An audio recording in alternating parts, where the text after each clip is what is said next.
कहानी की शुरुआत भविष्य काल से शुरू होती है। अब दुनिया पूरी तरह से बर्बाद हो चुकी होती है। इस समय धरती के पेड़ पौधे फूल जानवर पूरी तरह से खतरनाक जानलेवा हो गए हैं। आज से कुछ सालों पहले वैज्ञानिकों ने एक डीएनए पर एक्सपेरिमेंट किया था, जिसका असर पूरी दुनिया पर हुआ और देखते ही देखते धरती तबाह हो गई। इस धरती पर सीटरडील नाम का एक शहर बना होता है, जहां सिर्फ अमीर लोग ही रहते हैं। इन्हें यहाँ किसी भी चीज की कमी नहीं होती। यहाँ इस्पर नाम की एक लड़की को दिखाया जाता है। ये लड़की बहुत ही चतुर होती है। बाहर जाकर अपने और अपने पिता के लिए खाना और सीड्स खोजती है। जब एस्पर घर आती है तो देखती है उसके घर चोरी हुई है। दरअसल उसके पिता बहुत ही खतरनाक वायरस से पीड़ित है। वो न चल सकती है न ही बोल सकते हैं। इस पर अपने पिता को एक मशीन के जरिए जिंदा रखी हुई है, लेकिन चोरी करने वाला शख्स जनरेटर चुरा कर ले गया है। अब कैसे भी अपने पिता को जिंदा रखने के लिए इलेक्ट्रिसिटी चाहिए।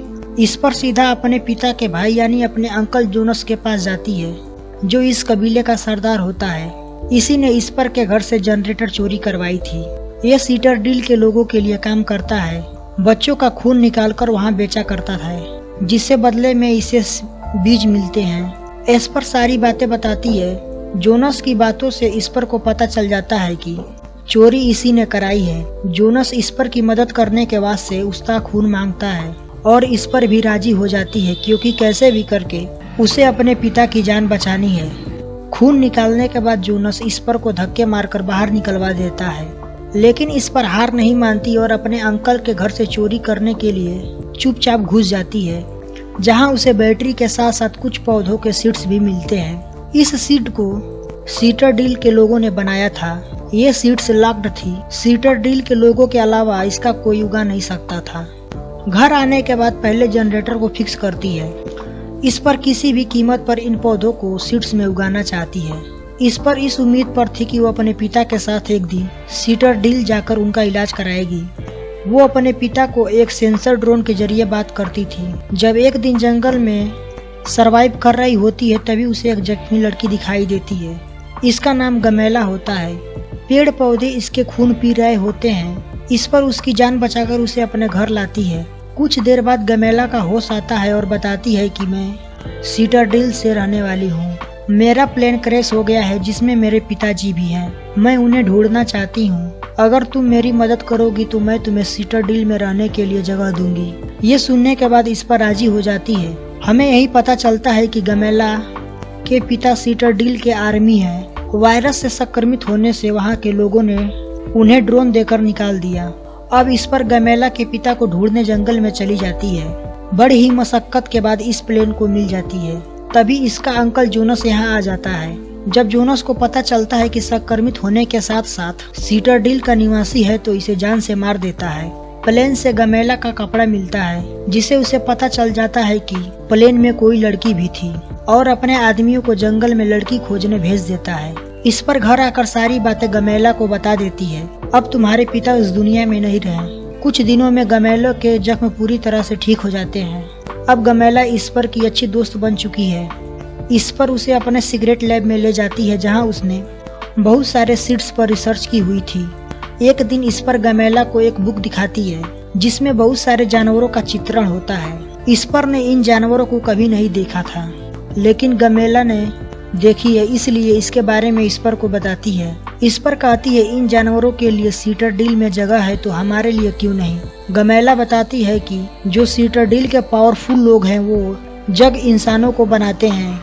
ये ऐसे इंसान होते हैं जिन्हें जेनेटिक इंजीनियरिंग के द्वारा बनाया जाता है, जो उनके लिए गुलामी करते हैं और कभी भी उनका विरोध नहीं करते।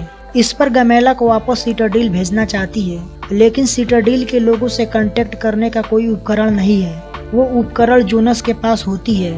इस पर वहाँ जाती है, तभी उसके आदमी पकड़कर उसके हाथ पर एक निशान लगा देते हैं। इस निशान से यह सिद्ध होता है कि अब इस पर भी जोनस की गुलाम है।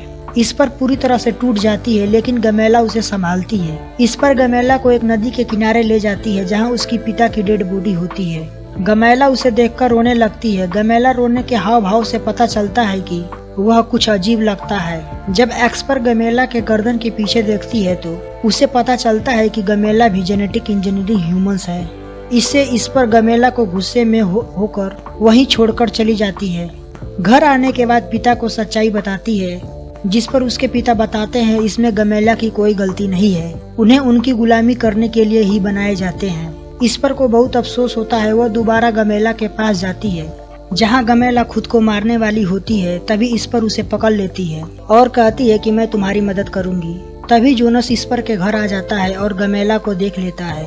उसे मारने की कोशिश करता है, अकेले होने के कारण कमजोर पड़ जाता है। इस पर उसे सौदा करती है कि इसके बारे में तुम किसी को कुछ नहीं बताओगे और बदले में तुम्हें हम सीड्स अनलॉक करके देंगे, जिससे तुम अपने लोगों को जिंदा रख सकते हो। लेकिन उनके साथ जोनस गद्दारी कर देता है और घर आकर अपने उपकरण से सीटरडील के लोगों को बता देता है जो तुम्हारे पास रोबोटिक ह्यूमंस भागा है वो मेरे पास है। एस्पर के घर से एक अजीब तरह का वायरस फैलाने लगता है, जिसका संकेत है कि सीटरडील के सोल्जर आ गए हैं। एस्पर और गमेला जंगल की ओर भागते हैं। सोल्जर सबसे पहले जोनस को ही मार देते हैं। एस्पर के पिता अपने ड्रोन सेंसर से सेल्फ डिस्ट्रॉय मोड पर लगा देते हैं, जिससे एस्पर के पिता के साथ साथ कुछ सोल्जर भी मारे जाते हैं। आग की लपट देखकर एस्पर समझ जाती है और रोने लगती है। दोनों जंगल की ओर भागते हैं। कुछ दूर जाने के बाद गमेला कहती है कि जब तक कई वापस नहीं आऊंगी ये लोग आते रहेंगे। गमेला एस्पर को किस करके बेहोश कर देती है और सोल्जर के साथ वापस सीटरडील चली जाती है। जब अगली सुबह एस्पर की आंखें खुलती है तो वहाँ पर कोई नहीं होता। एस्पर घर जाकर देखती है तो उसका घर पूरी तरह से राख हो चुका है। फिर वहाँ सीड्स प्लांट करती है ताकि धरती पर दोबारा जीवन संभव हो सके। तभी वहाँ कुछ बच्चे और आ जाते हैं जो जोनस के गुलाम थे। जब जोनस मारा जा चुका है इसलिए वह आजाद हो चुके थे। कुछ दूर आगे जाने के बाद बिजली के टावर पर चढ़कर अनलॉक हुए बीज को हवा में उड़ा देती है, जिससे यह पता चलता है कि आने वाले समय में इंसानों के खाने लायक बीज उत्पन्न होंगे। और यह कहानी यही खत्म हो जाती है। और भाई आप यहाँ तक आ ही गए हो तो चैनल को सब्सक्राइब करना ना भूलें। जय हिंद।